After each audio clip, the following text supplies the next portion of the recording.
It's the Scotty Myers Show. Hey, how's it going this week? Hopefully you are having a fantastic week so far. Welcome to the show. I am not at home this week. I'm back on the road, this time in San Francisco, one of my favorite cities on the planet. Absolutely love this town. It's just really, really cool. I was here in December, so it's great to be back so soon. But when I was here in December, the weather was absolute shit. It rained every damn day, and it was a damp rain and that, so it really sucked. And I didn't get to run in San Francisco, which I really wanted to do, because the Palace of Fine Arts in San Francisco, one of my favorite places on the planet. I don't know if you ever experienced this, where you have a place where you can just sit and be, very comfortable and content, and kind of a lot of your troubles just kind of float away because of where you are. That's what the Palace of Fine Arts is for me. It's one of those kind of magical places that pop up on the planet.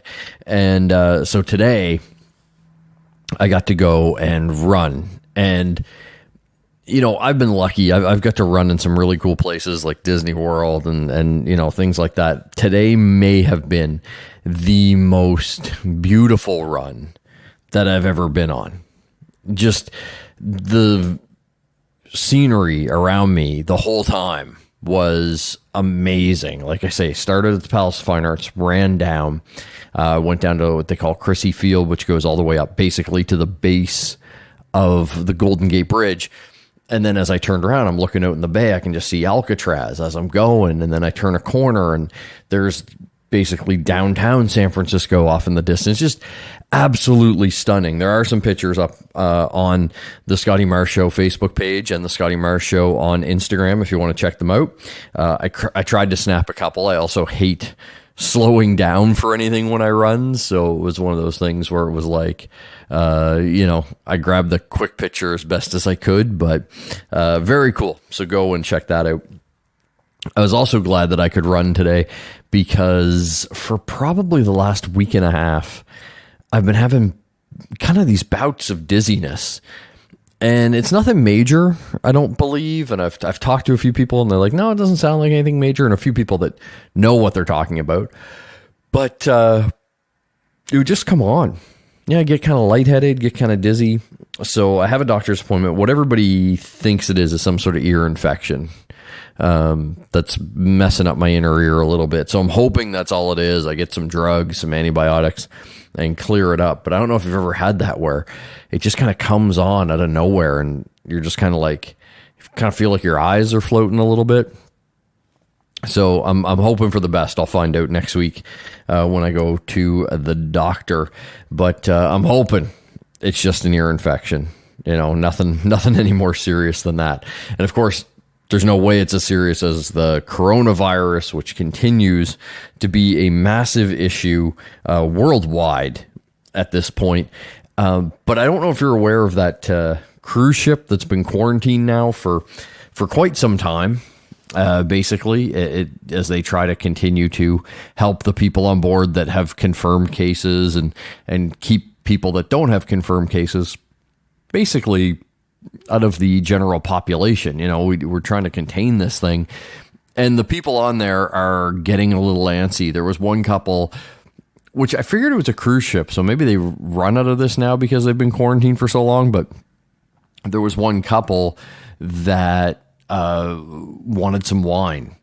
So they ordered wine to be delivered to them on the cruise ship by a drone, which is very, very forward thinking. It's like, a drone can bring me some wine, and not going to spread the disease anywhere, and that. But at the same time, if you're thinking that diligently on how do I get alcohol, you may have a problem. I'm just saying, like, I'd probably be there and be like, oh, do you got any more wine? Oh, no, we drank all the bottles. Nah, shit. I wouldn't be like, wait a minute. Drone technology can deliver me the wine. I wouldn't even be thinking about that. I give them credit for thinking of it, but it's also a little suspect. And if they are on board, and they're getting a little bored, never fear, the internet and porn is here. And Cam Soda, which is a like a webcam site, is offering free webcam sessions to people on board the quarantine ship, which is crazy to me. You know, I mean, it makes sense and it gets Cam Soda some publicity, like we're talking about it and whatnot. But, you know, I just kind of think if I was surrounded by sick people and worried I was going to get sick myself, I probably wouldn't be thinking about jerking up. Okay, you know what? I'm lying. I would 100% be thinking of jerking off, because I'd be thinking I may possibly not survive this. I need to jerk off as much as humanly possible. So I'd probably be taking Cam Soda up on their offer and asking other passengers, are you going to be using any of that free webcam stuff? Because if not, can I have your email? Sign up for it. It'd be worth it. Moving on to the world of sports. We don't do a lot of sports here on the show, but every now and then we have to talk about it. And the XFL kicked off their, I don't want to say inaugural season because it did exist before, but kind of their reboot season. And it was pretty good. Like, it wasn't NFL quality, not by any stretch of the imagination, but it was better than I thought it was going to be. It was very entertaining football. Some of the new rules were very, very cool. Like the kickoffs and that are nice to watch. I think safer for the players. And if anybody ever breaks one for a touchdown, it's going to be very, very cool. Just overall, it was a good product. So I'm somewhat encouraged with the future of the XFL. Obviously, they're going to have to continue the solid play, but if they can, awesome. I'm all for more football. I really am. Love me some football. Golf is in full swing, and if you are a golfer, here's some good news for you. Golf apparently cuts the risk of premature death in about half because it reduces stress. They say golf is a relaxing game, and therefore, you know, it's good for your body. I'm reading that article, and I'm like, I love playing golf. Absolutely adore it. But I don't find it a relaxing game. I get pretty stressed out playing golf, whether it's because I've lost about $40 worth of balls in the woods, or I'm just not playing up to my usual shitty standard or anything like that. It's just one of those things where it's like, I get pretty stressed out playing golf. And a lot of people that play golf, yes, it may reduce stress in you, but most people who play in golf are heavily intoxicated, and you eat like shit on the course. You're buying pre-made sandwiches, hot dogs, chocolate bar. You know, you're down in so much beer, so it may reduce stress, and stress-induced factors of death may be reduced and brought down. But I don't know, every other cause of death is probably increased, especially after you shank your fifth one into the water.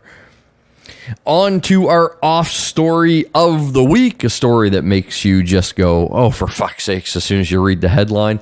And this one brought to us by the internet. There's a website, I don't even really understand the point of it. It's a website and it's an app, and it's called TikTok. And from what I gather, it's just people making short clips with music, whether they're lip syncing or whether they're just putting music behind a quick little video. That's it to me. And apparently it's hugely popular. Much like Instagram, if you are an attractive lady, the world is your oyster when it comes to TikTok. Because if you're a good-looking woman and you're just standing there lip-syncing a song, guys will watch that. They really will. Guys have nothing better to do. We will watch that all day long. But there's a little bit of a viral trend happening on TikTok that I don't understand. It apparently involves packing peanuts, because some of the packing peanuts are edible. So therefore, people have taken to eating packing peanuts on TikTok, and people are watching this.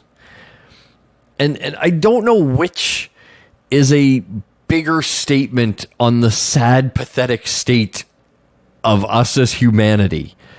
Those that are trying to get more views and followers on a social media app by eating packing peanuts, whether they're edible or not, it's not something that you should probably sit down and chow down on. Granted, they probably have the same nutritional value as cheese puffs, but still, not something you should just be spending your day munching on. So I don't know what's worse, the people doing that for the videos or the people actually sitting down watching it. Because, come on, you got to have something better to do with your day than watching somebody eat, packing material. Seriously. And if you don't have something better to do with your day, maybe you should grab yourself a bag of packing material. On to our geek news of the week. And we're going to start off with Birds of Prey and my quick thoughts on the film. It's fantastic. There it is in a nutshell. I've seen it twice already, and both times absolutely loved it. The cast is great. Of course, Margot Robbie crushes Harley Quinn, as she did in Suicide Squad. Ewan McGregor, great as Black Mask. I thought his portrayal was fun and interesting, a little different than I would have thought it was going to be. Everybody in the movie is just it's so well written, so well directed. It definitely has a bit of a Tarantino vibe at times. It's a little manic, but Harley Quinn is the narrator and the storyteller, so manic fits her very well. It's really it's one of those movies that I had big expectations anyway, just because of Margot's previous Harley Quinn ride. She just did such a great job, but it surpassed my expectations. I'm really hoping that we get a spin-off movie featuring just the Birds of Prey. I don't think they need Harley Quinn. But now, having said all that, there are a couple of things about the movie that I will nitpick on. One, the first act drags. It's a little slow going. And they make a decision at the end. I want to keep this spoiler free, but they do something at the end of the movie that other superhero films have done, and it always drives me nuts. I always think it's a bad decision when they do things like that at the end. I wish I could tell you what it is, but I want to keep it spoiler free. But it's definitely worth your money at the box office. It's a great time. It's visually engaging. The characters are great. The action's fantastic. They have the John Wick's action coordinator doing the action sequences. Very, very cool. So definitely worth going to check out. And I hope you do, because unfortunately, it underperformed at the box office. Now, it was tracking for around 50 million. Warner Brothers came out and said, you know what, we're thinking 40 to 45 based on our internal tracking. And then it came back more like 35, which is a disappointment, a massive disappointment. Now, it didn't cost a shit ton of money to make, which is good news. So there's a good chance it's still going to turn a profit, and it's not going to be a bomb or anything like that. But the movie deserves a better fate. And you can definitely put some of the blame on marketing. I didn't see a lot of marketing heading into Birds of Prey. I thought they should have upped that quite a bit. I think it being R-rated is a bit of a kickback. I know, like, you're going, well, Joker was R-rated and it made $1 billion, but very different. Joker's a character that we've seen on the big screen before.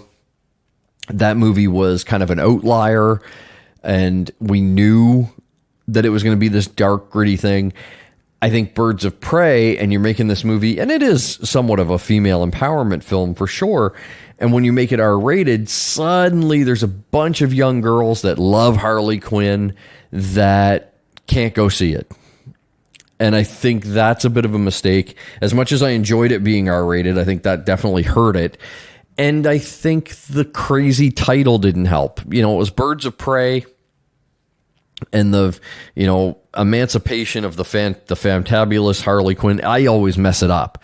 The silly subtitle. Now they've changed it in the theaters, and I just saw an ad on TV for it where they've changed it in the ads where they're like Harley Quinn in Birds of Prey.